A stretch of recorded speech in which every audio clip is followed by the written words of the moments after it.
Hey, it is your buddy, Peace and Harmony with you here today. Much love going out to all the beautiful, empowered harmonizers.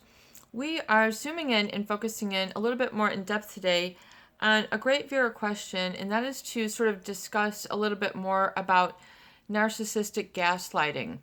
When they sort of use projection, emotional slander, a lot of tension, pressure, and violation to sort of knock you off base, knock you off guard, and then use a sort of ignoring technique where they don't then give you the feedback, they give you false feedback, oftentimes very accusatory or judgmental in nature, that creates a very disempowering relationship.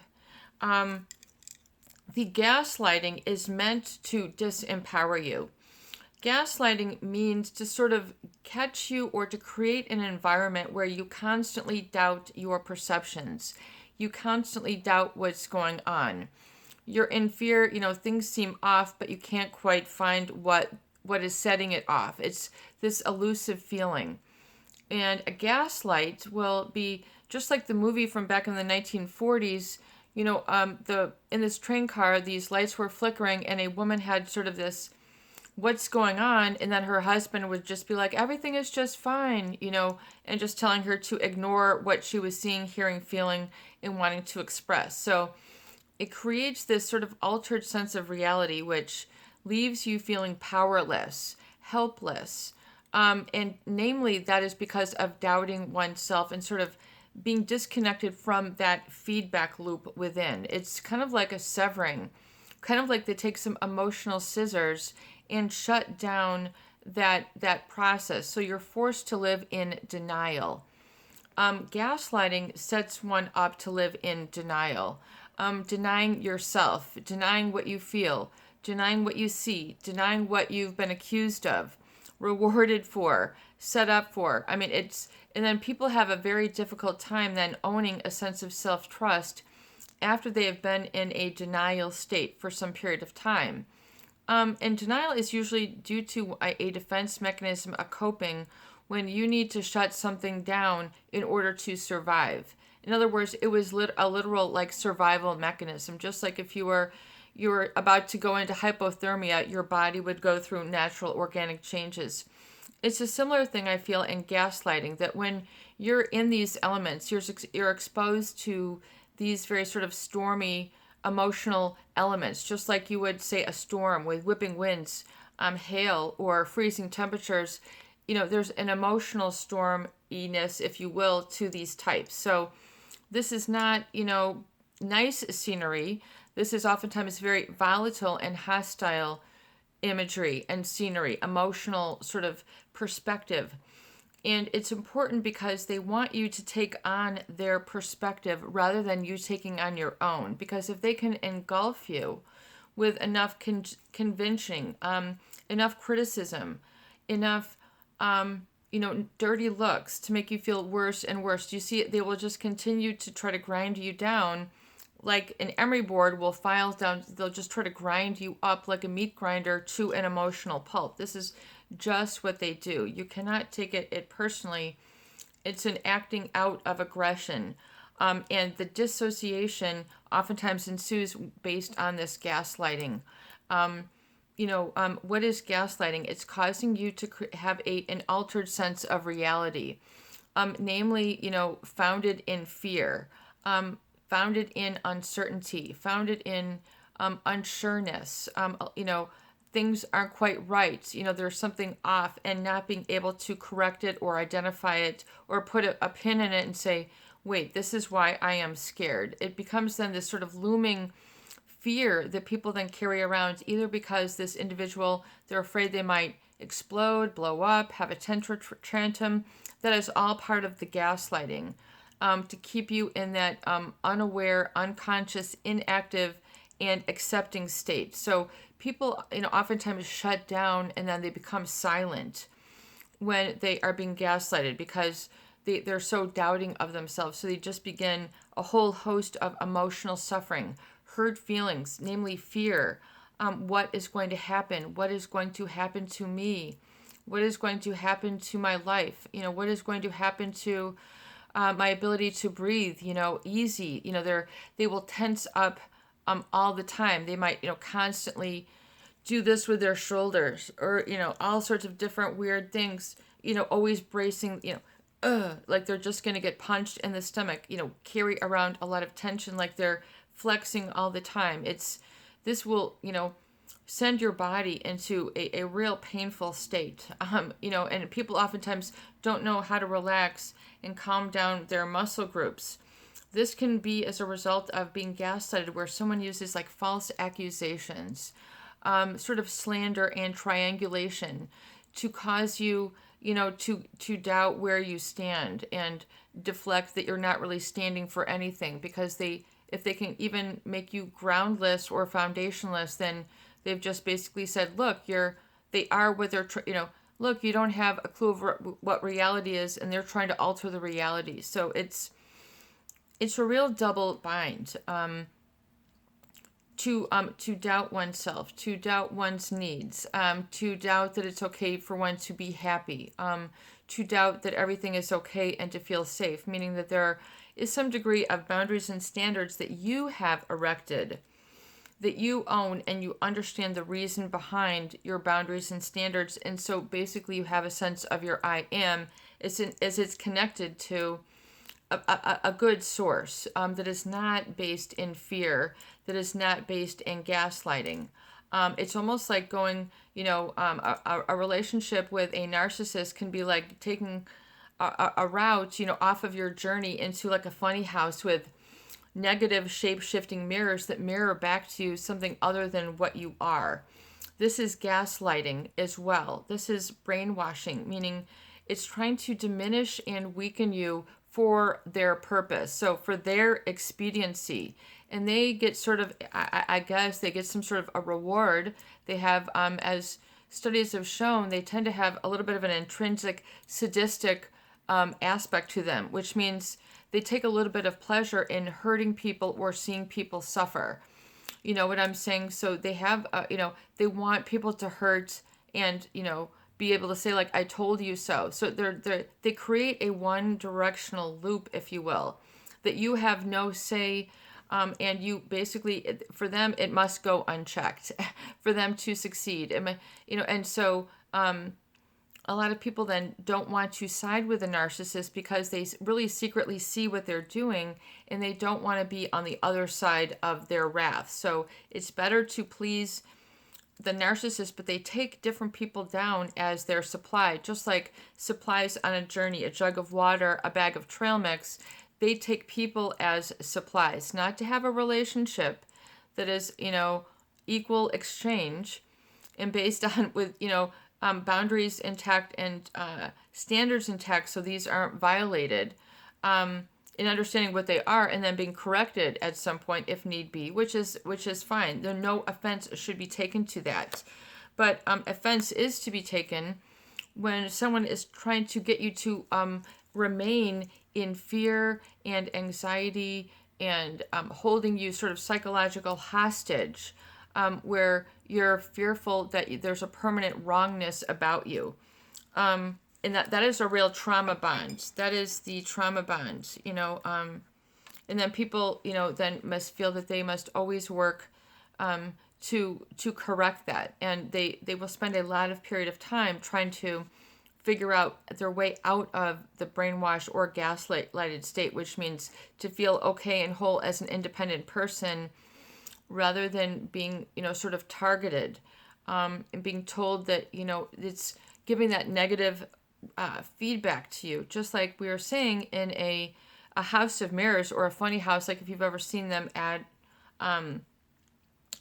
carnivals or restaurants and things where, you go in and like you're usually 6 feet tall, but this mirror makes you look 1 inch tall and 4 feet thick. It's one of, what I'm saying. So when you're around them, you're getting an inaccurate mirroring back of you.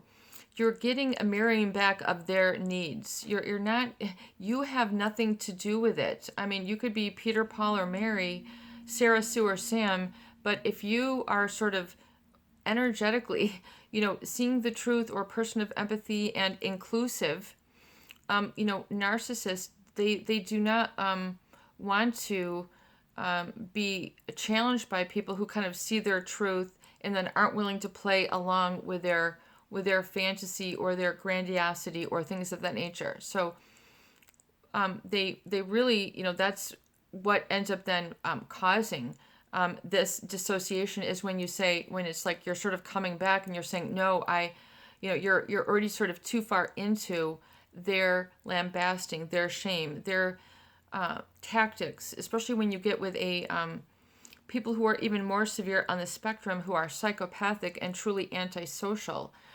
They use this sort of deception. I mean, this is just what they do. This is business as usual for them. Lying when they don't need to.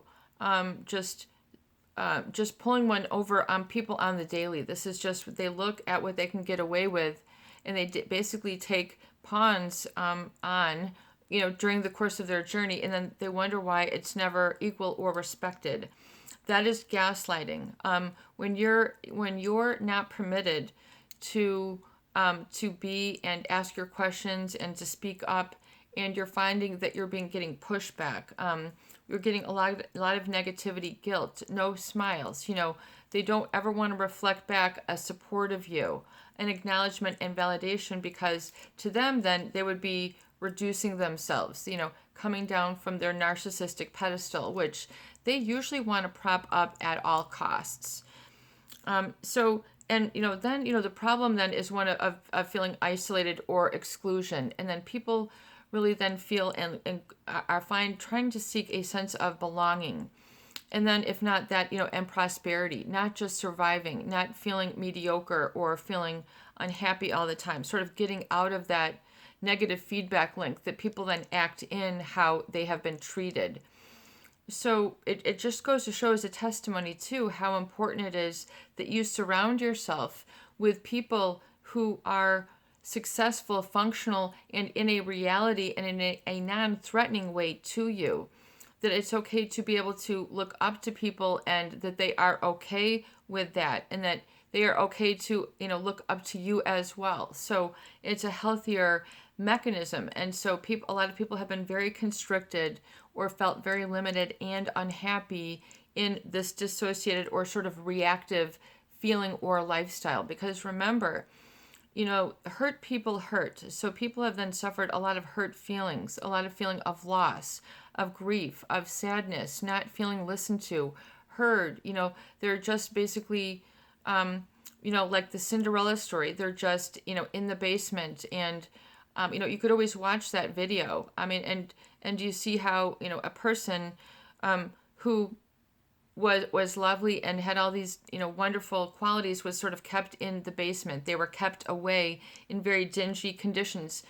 Only this negative reflected back, and loneliness, I mean, that's very sad. And a lot of people do experience that in that sort of what I call the valley moments, sort of these, come to Jesus, kumbaya, like sessions with yourself, where you're just, whoa, I need to reset and recalibrate here, and I need things to feel differently. Even though I don't know what it is, I trust there is something better. So then you just have to exhale and realize that your worth is not based on being in a suffered state.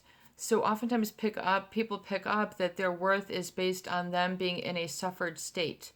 So they have then reinforced this for a long period of time. They've made themselves small, constricted. They don't feel that they're part of a big picture or have a sort of belongingness with an area where there is success, prosperity, happiness, productivity, integrity, and ethics functioning. The gears of integrity are a rolling strong, to be part of something bigger other than a very small and limited life, oftentimes is something people say, that they want more. And sometimes people are unhappy. What happens if I want more? I might be disappointed. Something more might not ever happen for me. So why even try? So then they have a fear of success or a feel of failure. And that holds them back just like a ball and chain. I mean, literally, you might as well put a ball and chain on your foot, because that has maybe just imagine what that would be like for you to have a ball and chain. I think that was the old idiom for, like you're held back or you're constricted, you can't move, you can't live your life. I mean, imagine having like a 200-pound ball linked to your ankle, and you couldn't move it. I mean, a lot of people feel that stuck. They feel that immobilized. And that oftentimes is arising out of an altered sense of a reality, or sort of hurtful and negative treatment, emotional manipulation, and lack of support from those type of relationships that are based sometimes in narcissism or psychopathy, either in a familial, neighborhood, friend, wherever you have met this individual, in the workplace, on a trip. I don't know, but some people have met these people online. This is, maybe they haven't even met them, but I mean, these relationships come in all shapes and sizes. And, usually this narcissist is then for some reason put into this idealized state, where then people are uncomfortable letting it go because they feel that their own life is intertwined with this person's happiness. So it becomes a very confusing bond. So it's very important to know a little bit about the bond that you have created with people, and find when they have been adverse to you, causing too much pain, suffering, overthinking, missing out the joy of life. Life is passing you by. You're not going for, that job. You're not going for that project. You're not following up on your creativity. You're not listening to nice music. You're still down in the dumps. I mean, you could paint a frown. You've always, you've got your happiness upside down, basically, is what's happening. So usually it's that survival mechanism, which is so that you could survive, you had to maybe launch into that dissociated or disempowered state just to survive. So, I mean, you can put up a show of hands how many people had to consciously disempower themselves because they were not permitted to be empowered. They were not in the right environment. They were not in the right climate. They were not in the right culture or, environment that is, made by people. In other words, that there was an adverse influence. So even more important then is to understand then the power of positive influence in your life, and to begin to welcome that and declare that and say, you know what, aha, peace and harmony, that is the number one thing that I want to experience today. And I'm going to do it moment by moment, little steps, baby steps, even micro decisions, that I'm going to choose to experience happiness and joy and peace and prosperity and wellness today. And along with that, a good healthy dose of gratitude. Pour that into my cup, please. Cappuccino mocha, gratitude, joy, passion, oka. I mean, what is going to be your beverage of choice today? Is it going to be a beverage of calm? Is it going to be a beverage of fear? Is it going to be a beverage of courage? What is the influence? I'm as I studied in college, we looked at, the impact of foods also, on well-being, as well as like exercise on well-being. So exercise has a positive influence on well-being, cardiovascular, light resistance, but usually, just even 20 minutes walk will help to, and with if you do it with excellent posture, if you hold your head up, I mean, that really helps to get your energy up, and then walk just swiftly and keep your shoulders back, and just that is, has, good positive effects on feeling depression or apathy, hopelessness that we're talking about that emerges after that sort of negative treatment. Or what, is known in psychology, I think is like sort of negative validation, where you then define yourself by what you're not rather than what you are. Like, I am unhappy, I am unwell, I am, so rather than I am happy, I am great, I am good, I am fair, I am healthy, and then defining the positive. So including that then, is a really important step and a realization to make to get yourself back on track, and be okay to break that cycle of tension that your body has then entered into subconsciously to protect itself. So, like those armoring and bracing moments, I mean, that's for protection. So oftentimes people are sort of subconsciously in that armored state all the time. And, that creates a lot of, it'll throw your body out of whack. It'll also, lead to adrenal fatigue, excessive worry. So that, that is the cause that creates that effect oftentimes is to allow for someone who is a manipulator to have a better chance of being more manipulative of you over and over again. So if you can be off balance, off centered, and not be able to live in the positive, it's a way for them to say, oh, look, that threat is taken care of.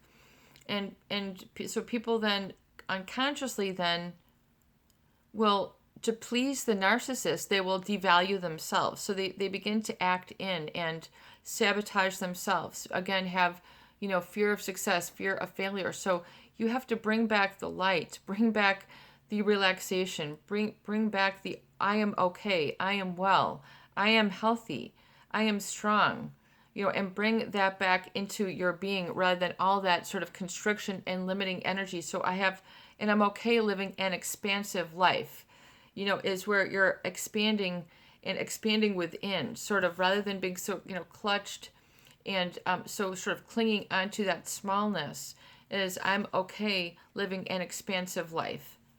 I'm okay with being open, and I do have boundaries then, and I know what they are, where they are, and I have my standards. And then all this as well. And then I can navigate when this energy comes along, when people try to use force to manipulate, pressure, telling you something is different other than what it is, false accusations, the triangulation where they're getting to throw you off balance by using another individual to talk bad or wrong about you to somebody else. So it's like a way for them to build up their negative SWAT team army, and to create fear in you, sort of a bully. It can be like a very bully-like technique as well. Is this gaslighting? And they will, sort of spew things at you and not give you a chance to respond. So, and that's usually of the negative. So they're always just throwing mud.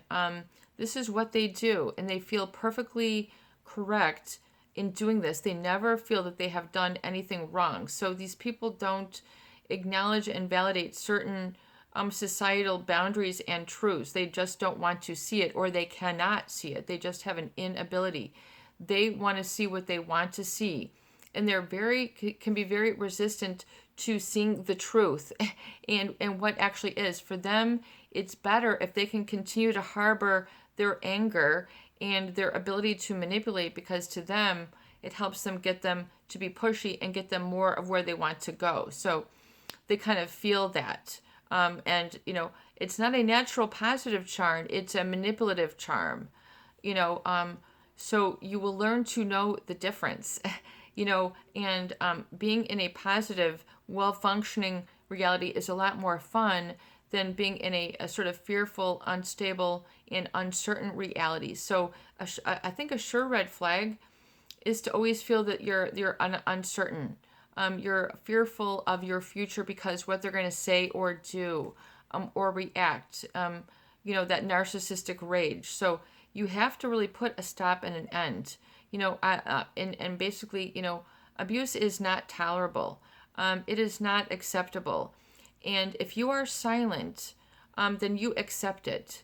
If you don't speak up, you're allowing it, you're in agreement with it. You're saying, oh, okay, your treatment is going to go unchecked, and I give that my vote. Big check, no, that's why you need to speak up for yourself, to yourself, and understand and heal in from there. Because unfortunately, if a narcissist does not want to see or understand the hurts that they have done, and aren't big enough to accept that, then they are too small to accept it. So you have to see that the narcissist is the one who is small, and so it's kind of like you're living as a projection of their unhappiness. They try to literally, I think they really do try to plant seeds and have it live in these people so that they can sort of be an outlet for them. I mean, this is a very unhealthy sort of relationship.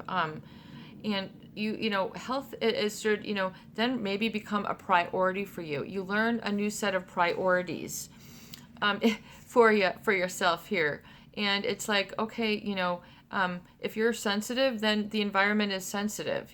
If the environment needs to be equal, then the environment needs to be equal. If there are things that, um, are out of bounds, then they're out of bounds. I mean, this is just like anything. You have to have some societal rules, norms, and reasonable and practical expectations about what is about what is good and then what is uncalled for. So in other words, if it's on this side of the line, you're in, but if it goes way over here, then we're crossing the line here. We are, we have violated the law, that line, or to be enmeshed, meaning you don't even have the ability to have your own boundaries. Like what I say goes, and you must just comply and do whatever I say. So you've got it either way.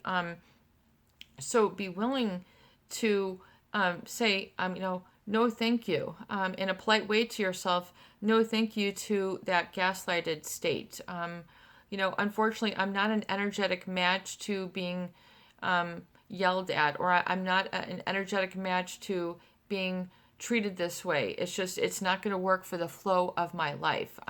So, the flow, and that was a great book written many years ago. And, it talks about how, the flow is so important in life for prosperity, wellness, and I really even feel in a psychological sense for well-being. And you have to be able to have a flow. You have to be able to really to be able to thrive, not just survive, not just live as in coping. I'm coping, I'm dealing, I'm coping, I'm dealing. That becomes not fun at all. You need to live your life the way it is designed to be. And just because you don't live your life the way a narcissist does is okay. A lot of people have to emerge and say, it's okay that I don't want to have this sort of lifestyle. I don't want this sort of pressure. I don't want this sort of illusion. And emerging out of that. So give yourself permission to say, you know what, I don't need to live at that level. I've got my level and it's right here. And this is my level and it's cozy, it's intimate, it's warm, it's safe, it's colorful, or it's minimalistic, or it's perfect temperature, or whatever that environment is for you. You create it, you doctor it up. But you have to give yourself permission to stop conforming to a set of rules that is pathologically unhealthy for you. This is your body, peace and harmony with you here today, and I hope that these videos do help. Please share, please subscribe, and for goodness sake, please donate for more great tools, videos, discussion, and support. Peace in, peace out, peace be with you, and peace be around you all today. Have a beautiful day.